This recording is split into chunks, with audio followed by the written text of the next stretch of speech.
तो आज की वीडियो में मैं आपको इंग्लिश का सिलेबस बताऊंगा। एक चीज ध्यान रखना, ये जो मैं आपको सिलेबस बताने वाला हूँ ना, ये आपका 2022 से लेके 2023 वाला जो सेशन है ना, उन बच्चों के लिए। तो बस ये चीज ध्यान रखना, जो बच्चे अभी अप्रैल 2022 के अंदर 9th क्लास से 10th क्लास में गए हैं ना, उन बच्चों का मैं सिलेबस आपको बताने वाला हूँ। जो बच्चे अभी 10th का पेपर दे रहे हैं ना, उनका सिलेबस नहीं है। जो 9th क्लास से 10th क्लास में गए हैं उनका सिलेबस। तो चलो फिर शुरू करते हैं। सबसे पहले मैं आपको ना पेपर का पैटर्न बता देता हूँ, उसके बाद मैं आपको रिड्यूस सिलेबस बताऊंगा कि क्या क्या चीजें आपकी कट हुई है। पहले आपको मैं बता देता हूँ कि पेपर आपका किस तरीके से आएगा। आप सबको पता है जो पेपर है वो आपका 3 घंटे का होगा और जो पेपर है वो आपका 80 नंबर का होगा। लेकिन जो रिजल्ट है वो आपका 100 नंबर में से बनेगा। तो 80 नंबर का तो पेपर है, तो जो बच गए वो 20 नंबर है ना, वो आपके इंटरनल असेसमेंट वाले होंगे। इंटरनल असेसमेंट का मतलब ये नंबर आपकी स्कूल परफॉर्मेंस के बेस पे लगेंगे, अटेंडेंस के बेस पे लगेंगे, जो आपके क्लास टेस्ट होते हैं उसके बेस पे लगेंगे। यानी कि आपका जो क्लास में बिहेवियर है ना, उसको मद्देनजर रखते हुए आपकी ये नंबर आपका जो स्कूल टीचर है वो आपको देगा। यानी कि आपको ना अपना जो बिहेवियर है वो टीचर के साथ अच्छा रखना है, ताकि जो टीचर है वो आपको अच्छे नंबर दे। तो 80 नंबर आपके हाथ में है और जो 20 नंबर है वो आपके टीचर के हाथ में है। तो टोटल हो गया आपका 100। तो आपका जो रिजल्ट है वो आपका टोटल यानी कि 100 में से बनेगा। क्लियर? तो ये चीज आई आपको समझ। अब मैं आपको ना डिलीटेड सिलेबस बता देता हूँ कि क्या क्या चीजें आपको नहीं पढ़नी। तो इन चीजों को नोट कर लेना, या तो एक काम करना, आप ना आपकी जो बुक है ना उसके अंदर ये सारी चीजें मार्क कर लेना, ठीक है? या फिर आपकी जो इंग्लिश की फेयर नोटबुक है उसके लास्ट पेज पे आप ये सारी चीजें नोट डाउन कर लेना, क्योंकि बार बार आप वीडियो तो देखोगे नहीं सिलेबस के लिए, राइट? तो आप या तो अपनी बुक के अंदर मार्क कर लेना या आपकी जो फेयर नोटबुक है उसके लास्ट पेज पे लिख लेना। तो सबसे पहले मैं आपको जो आपकी फर्स्ट फ्लाइट बुक है ना उसके चैप्टर बता देता हूँ कि आपका कौन कौन सा चैप्टर कट हुआ है। तो आपके इसमें 2 चैप्टर कट हुए हैं, chapter number 5 and chapter number 6। तो दोनों का नाम यहाँ पे लिखा हुआ है। चैप्टर नंबर 5 का नाम है द 100 ड्रेसेस एंड जो चैप्टर नंबर 6 है वो द 100 ड्रेसेस पार्ट 2। तो इस चैप्टर के 2 पार्ट है, पार्ट 1 एंड पार्ट 2। दोनों ही पार्ट आपके कट हो चुके हैं। तो ये ना दोनों चैप्टर का आप है ना एक बुक में एक छोटा सा क्रॉस लगा लेना, ताकि आपको पता चल जाए ये चैप्टर आपको नहीं करने। अब मैं आपको पोएम बता देता हूँ, फर्स्ट फ्लाइट बुक में आपकी कौन सी पोएम कट हुई है। तो आपकी जो पोएम नंबर 7 ना, जिसका नाम है एनिमल्स, वो आपको नहीं करनी। ये पोएम आपके सिलेबस से कट हो चुकी है। क्लियर? तो फर्स्ट फ्लाइट में आपके 3 चीजें कट है, 2 आपके चैप्टर कट है एंड 1 आपकी पोएम कट है। अब आती है आपकी दूसरी बुक जिसका नाम है फुटप्रिंट्स विदाउट फीट, और इसमें आपका 1 चैप्टर कट है जो कि है चैप्टर नंबर 8 जिसका नाम है द हैक ड्राइवर। तो ये चैप्टर भी आपको करने की कोई भी जरूरत नहीं है। तो आप सबको बता दिया है मैंने कि क्या क्या चीजें आपको नहीं करनी। क्लियर? अब मैं आपको ना पेपर का पैटर्न बता देता हूँ कि पेपर में आपकी किस तरीके से चीजें पूछी जाएंगी। तो जो आपका पेपर है ना वो आपका 3 पार्ट्स में डिवाइड है। पहला पार्ट है आपका रीडिंग कॉम्प्रीहेंशन, दूसरा है आपका ग्रामर एंड राइटिंग एंड तीसरा है आपका लिटरेचर। फर्स्ट पार्ट के अंदर रीडिंग कॉम्प्रीहेंशन के अंदर आपके अनसीन पैसेज वगैरह पूछे जाएंगे। सेकंड पार्ट में आपकी 2 चीजें होंगी, ग्रामर एंड राइटिंग।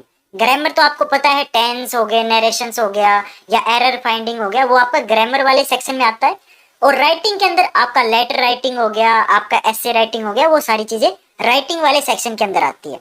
और जो लिटरेचर है उसके अंदर आपके क्वेश्चन आंसर पूछे जाएंगे। जो आपकी 2 बुक है ना, एक तो फुटप्रिंट्स विदाउट फीट एंड एक द फर्स्ट फ्लाइट, इन दोनों बुक में से जो आपके क्वेश्चन आंसर पूछे जाएंगे वो आपके सेक्शन 3 के अंदर आते हैं। क्लियर? अब मैं आपको सेक्शन वाइज बता देता हूँ कि किस सेक्शन में कितनी चीजें पूछी जाएंगी और वो कितने नंबर का होगा।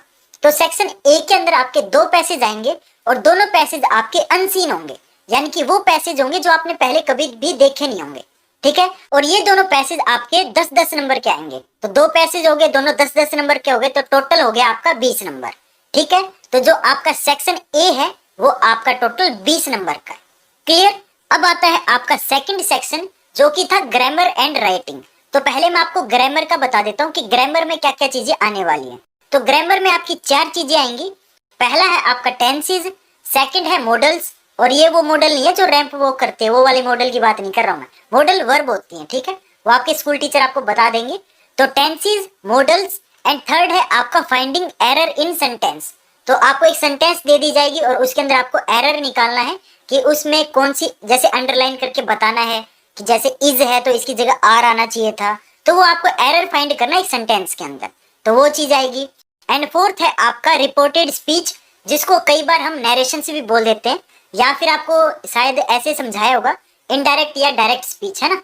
तो चाहे नरेशंस बोलो, चाहे रिपोर्टेड स्पीच बोलो, चाहे डायरेक्ट एंड इनडायरेक्ट स्पीच बोलो, एक ही मतलब है। बस वो वाला बात है कि मतलब बंदा एक ही है, नाम अलग अलग है। जैसे घर का नाम अलग, स्कूल का नाम अलग, तो कुछ भी बोलो मतलब तो एक ही है। तो आप ऐसे बोल सकते हो कि आपके नरेशंस आएंगे। तो ये टोटल आपके 10 नंबर के आएंगे। तो 10 नंबर की आपकी ग्रामर आएगी, क्लियर। और आपकी 10 नंबर की राइटिंग सेक्शन आएगा। तो राइटिंग के अंदर दो चीजें हैं। पहली है आपकी फॉर्मल लेटर राइटिंग। तो देखो लेटर है ना आपके दो तरह के होते हैं, एक होता है इनफॉर्मल, दूसरा होता है फॉर्मल। इनफॉर्मल आपको नहीं करना, आपको फॉर्मल लेटर की प्रैक्टिस करनी है। और ये जो फॉर्मल लेटर है ये आपका 5 नंबर का आएगा, ठीक है। और उसी के साथ आपका एक पैराग्राफ राइटिंग आएगी, आपको एक पैराग्राफ लिखना है और वो आपका 5 नंबर का है। तो राइटिंग भी आपका टोटल 10 नंबर की है और जो आपका ग्रामर है वो भी टोटल 10 नंबर की है। तो जो आपका सेक्शन बी है वो टोटल 20 नंबर का हो गया।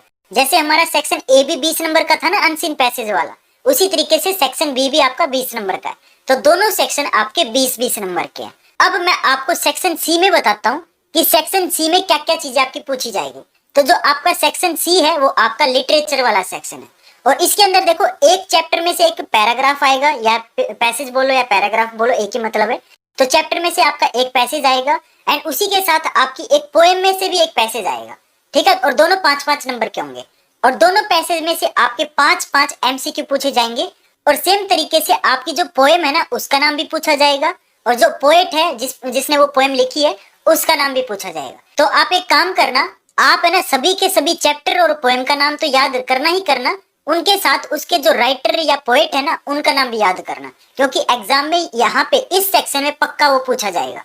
तो मैं आपको गारंटी देता हूँ। हालांकि जब मैं 10th क्लास में था ना तब हमारे भी ऐसे ही क्वेश्चन आते थे कि पोएम का नाम बताओ एंड उस पोएट का नाम बताओ, तो हमें ना याद नहीं रहता था क्योंकि हम कंफ्यूज हो जाते हैं ना। तो हम क्या करते थे, हम ना लिख के लेके जाते थे। हालांकि मैं आपको ये नहीं कहूंगा कि तुम लिख के लेके जाओ, तुम याद ही कर लेना, ठीक है। तो मैंने 2 क्वेश्चन का 2 नंबर का पेपर बता दिया है आपको। क्या बताया कि आपको चैप्टर का नाम और चैप्टर के राइटर का नाम याद करना है, पोएम का नाम एंड पोएट का नाम याद रखना है। और वो जो पैसेज आएगा उसको देख के आपको पता लगाना है कि ये कौन सी पोएम का पैसेज है या कौन सी चैप्टर का पैसेज है। तो आपसे उनका राइटर एंड उस चैप्टर का नेम भी पक्का पूछेंगे, क्लियर। आइए चीज समझ। इसके बाद आते हैं आपके क्वेश्चन आंसर। तो क्वेश्चन आंसर आपके 2 टाइप के होंगे, short questions and long questions. तो अब मैं आपको ना शॉर्ट क्वेश्चंस में बताता हूँ कि आपके कितने शॉर्ट क्वेश्चन पूछे जाएंगे। तो जो आपकी फर्स्ट फ्लाइट बुक है ना उसमें से आपके टोटल 5 शॉर्ट क्वेश्चन पूछे जाएंगे, लेकिन आपको सिर्फ 4 करने हैं। जो आपको अच्छे से आते हैं ना आप वो 4 कर सकते हो, यानी कि आपकी एक क्वेश्चन की चॉइस है, क्लियर। और जो आपकी दूसरी बुक है फुटप्रिंट्स विदाउट फीट, उसमें आपके 3 शॉर्ट क्वेश्चन पूछे जाएंगे, लेकिन आपको कोई भी 2 करने। तो यहाँ पे भी आपकी एक क्वेश्चन की छूट हो गई, क्लियर। तो आपके टोटल कितने शॉर्ट क्वेश्चन हो गए, 4 क्वेश्चन आपकी फर्स्ट फ्लाइट में से एंड 2 क्वेश्चन आपके फुटप्रिंट वाली बुक में से। तो टोटल आपको 6 शॉर्ट क्वेश्चंस करके आने, क्लियर। अब आती है आपकी लॉन्ग क्वेश्चंस। तो लॉन्ग क्वेश्चन बता देता हूँ मैं कितने पूछे जाएंगे।